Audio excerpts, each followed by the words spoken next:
अस्सलाम वालेकुम दोस्तों, वेलकम टू माय चैनल कहानी जंक्शन। दूल्हे की बहनें फखरिया लहजे में सहेलियों को बताती फिरती कि भैया इंग्लैंड से मीम लाए हैं। बच्चे तो इस कमरे से निकलते ही नहीं जहाँ पर मीम थी। अम्मा को इंग्लिश वगैरह तो ना आती थी, लेकिन फिर भी रिवायतन चादर और सूट गोरी को दिया। बलाएं लेती लेती रह गईं कि पता नहीं मीम को कैसा लगे। हाँ, बेटे को जी भर कर दुआएं देती रहीं। सिर्फ अब्बा जी थे जिन्होंने बेटा जी से दरियाफ्त किया, मुसलमान किया है? बेटा जी ने जवाब दिया, जी इसने कलमा पढ़ा हुआ है। इस पर अब्बा जी मुतमईन हो गए। मुश्तरका खानदानी निज़ाम था। कुछ अरसा गुजरा कि एक नया काम शुरू हुआ। मियाँ के ऑफिस जाने से पहले मीम दरवाजे के ऊपर खावन की बाहों में झूल जाती और चेहरे पर एक प्यार की लंबी मेहर सबत करती। घर में कुछ चहमगोइयाँ हुई।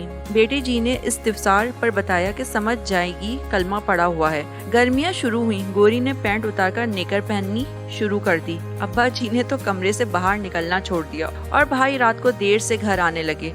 अम्मा हर वक्त घर की दीवारों को तकती रहती, कहीं से छोटी तो नहीं रह गई। बेटे से शिकवा हुआ। इसने फिर बताया कलमा पड़ा हुआ है। एक शादी पर गोरी ने ब्रेक और कैबरे डांस का ऐसा शानदार नमूना पेश किया कि बड़े बड़े दिल थाम कर रह गए। दरियाफ्त करने पर फिर बताया गया कि कलमा पड़ा हुआ है। गोरी ईद वगैरह तो करती, लेकिन हर साल क्रिसमस भी बड़े एहतिमाम से मनाती। बेटा जी हर दफा पूछने पर जवाब देते, कलमा पड़ा हुआ है। वक्त गुजरता चला गया, बर्दाश्त पैदा होती चली गई।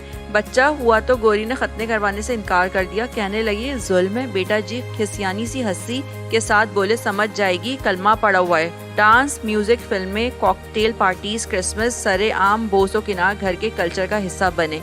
भाई आहिस्ता आहिस्ता भाभी से फ्री होते चले गए। हाथों पर हाथ मारकर बातें करते और वो इनकी गोरी सहेलियां ढूंढने की कोशिश करते। बहनें भाभी के कमरे में जाती और जीन्स की पैंटें पहन कर शीशे के आगे चेक करती। कलमा तो इन्होंने भी पढ़ा हुआ था। भाभी से दिल की हर बात खोल कर बयान करती। गोरी कभी कभार नमाज जुम्मा पढ़ लेती थी, इसलिए अब्बा जी भी कहने लगे कलमा पढ़ा हुआ है। दोस्त अहबाब जब भी मिलने जाते तो गोरी खावन के पहलू से चिपक बैठती। एक दो बार तो जगह तंग होने की सूरत में गोद में भी बैठने से गुरेज ना किया। पूछने पर सिर्फ इतना जवाब मिलता, कलमा पड़ा हुआ है। एक काम गोरी का अच्छा था, जब भी कहीं बाहर बाजार वगैरह निकलती तो जीन्स शर्ट में मलबूस होने के बावजूद सर पर एक दुपट्टा सा डाल लेती। देखने वाले देख कर ही अंदाजा कर लेते कि कलमा पड़ा हुआ है। इस्लामी जमहूरियत भी मगरिब की एक ऐसी ही गोरी है जिसको हमारे कुछ दीनी मिजाज वाले भाई बिया लाए। इन्होंने इसको उधर के माशरों के काबिल कबूल होने के लिए इसे कलमा पढ़ाया। कौम के लिए इसके रोप में आने के लिए इसका परदेसी होना ही काफी था। इतनी गोरी, इतनी चिट्टी, कलमा पड़ी हुई जमहूरियत। इन्होंने हाथ लगाने की भी जुर्रत ना की। दूर दूर से ही देखकर खुश हो गए कि लो, एक कलमा पड़ी गोरी अपने यहाँ भी आई है। इसने रिवाज तोड़ दिए, दस्तूर तोड़ दिए, आज़ादी के नाम पर हर एक चीज़ को अंदर ले आई। लेकिन कौम खुश ही रही कि कलमा पड़ा हुआ है। माशरत के नाम पर ये हर इस मैदान में इसी तरह नाचने लगी जो कि गैर कौमों का दस्तूर था।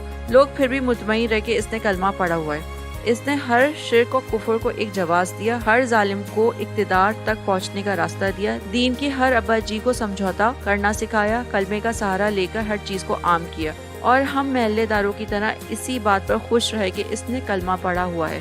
अगर किसी ने बहुत ज़्यादा शर्मिंदगी महसूस की भी तो अम्मा जी की तरह सर झुकाकर यही कहा कि कलमा पढ़ा हुआ है। हमारी बेरा रवि कलमे की भेस में बहुत कुछ बर्बाद कर देगी।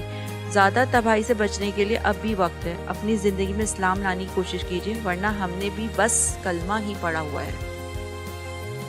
आज के लिए इतना ही। मिलते हैं अगली कहानी के साथ। अपने कीमती फीडबैक देने के लिए वीडियो को लाइक एंड सब्सक्राइब जरूर कीजिए। और अगर आपके पास भी ऐसी ही कोई इंटरेस्टिंग स्टोरी है तो डिस्क्रिप्शन बॉक्स में दिए गए जीमेल एड्रेस पर हमारे साथ जरूर शेयर कीजिए।